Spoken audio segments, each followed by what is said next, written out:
Salam sejahtera dan selamat malam kepada semua pendengar. Isu hangat hari ini, admin ingin kongsikan kepada tuan-tuan dan puan-puan sekalian. Info ini saya petik dari Malaysia Kini bertajuk Rakaman RTM sebelum Najib masuk penjara. Berita penuh, Jabatan Penjara Malaysia menegaskan bahawa tiada sebarang rakaman video membabitkan bekas Perdana Menteri Najib Razak oleh mana-mana agensi media di premis penjara seperti dakwaan yang tular. Hasil semakan menunjukkan video tersebut telah dirakam lebih awal oleh pihak Radio Television Malaysia RTM sempena Kembara Keluarga Malaysia episod 57 iaitu sebelum Najib dipenjarakan. Video yang ditayangkan TV1 pada 24 Oktober lalu menceritakan tentang sejarah dan latar belakang pekan, Pahang dan tidak berkaitan dengan politik, kata jabatan itu dalam kenyataan media hari ini. Terdahulu, sekeping gambar Najib yang memaparkan dia sedang bersiaran di televisyen tular di media sosial. Penyandang ahli parlimen pekan itu sedang menjalani hukuman di penjara Kajang selepas disabitkan bersalah dalam kes penyelewengan SRC International Sendirian Berhad. Beberapa pengguna media sosial yang memuat naik gambar berkenaan dilihat mempersoalkan bagaimana seorang berstatus banduan boleh bersiaran di televisyen. Malah ada juga yang mendakwa Najib turut berkempen melalui tayangan video berkenaan. Sementara itu, Jabatan Penjara Malaysia menasihati agar orang ramai supaya tidak menyebarkan maklumat tanpa semakan lanjut. Tindakan undang-undang boleh diambil ke atas individu yang tidak bertanggungjawab, kata kenyataan itu. Salam sejahtera dan selamat malam kepada semua pendengar. Isu hangat hari ini, admin ingin kongsikan kepada tuan-tuan dan puan-puan sekalian. Info ini saya petik dari Malaysia Kini bertajuk Rakaman RTM sebelum Najib masuk penjara. Berita penuh, Jabatan Penjara Malaysia menegaskan bahawa tiada sebarang rakaman video membabitkan bekas Perdana Menteri Najib Razak oleh mana-mana agensi media di premis penjara seperti dakwaan yang tular.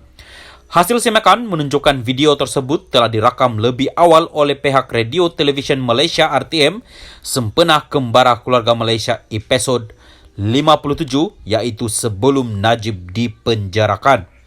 Video yang ditayangkan TV1 pada 24 Oktober lalu menceritakan tentang sejarah dan latar belakang pekan, Pahang dan tidak berkaitan dengan politik, kata jabatan itu dalam kenyataan media hari ini.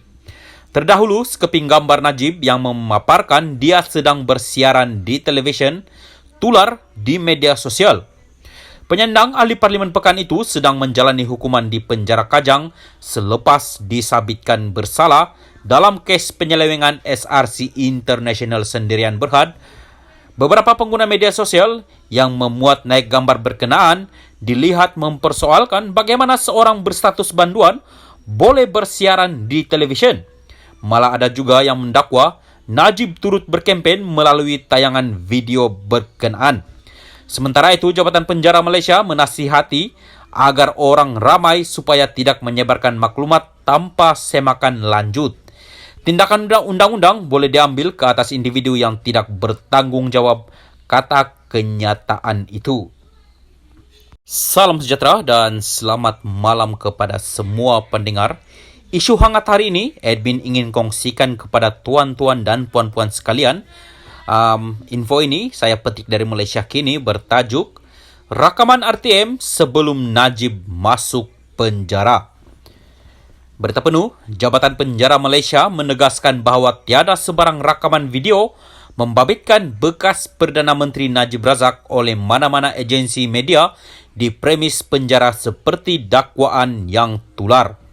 Hasil semakan menunjukkan video tersebut telah dirakam lebih awal oleh pihak Radio Television Malaysia RTM sempena Kembara Keluarga Malaysia episod 57 iaitu sebelum Najib dipenjarakan. Video yang ditayangkan TV1 pada 24 Oktober lalu menceritakan tentang sejarah dan latar belakang pekan, Pahang dan tidak berkaitan dengan politik, kata jabatan itu dalam kenyataan media hari ini. Terdahulu, sekeping gambar Najib yang memaparkan dia sedang bersiaran di televisyen tular di media sosial. Penyandang ahli Parlimen Pekan itu sedang menjalani hukuman di penjara Kajang selepas disabitkan bersalah dalam kes penyelewengan SRC International Sendirian Berhad. Beberapa pengguna media sosial yang memuat naik gambar berkenaan dilihat mempersoalkan bagaimana seorang berstatus banduan boleh bersiaran di televisyen. Malah ada juga yang mendakwa Najib turut berkempen melalui tayangan video berkenaan. Sementara itu, Jabatan Penjara Malaysia menasihati agar orang ramai supaya tidak menyebarkan maklumat tanpa semakan lanjut. Tindakan undang-undang boleh diambil ke atas individu yang tidak bertanggungjawab, kata kenyataan itu.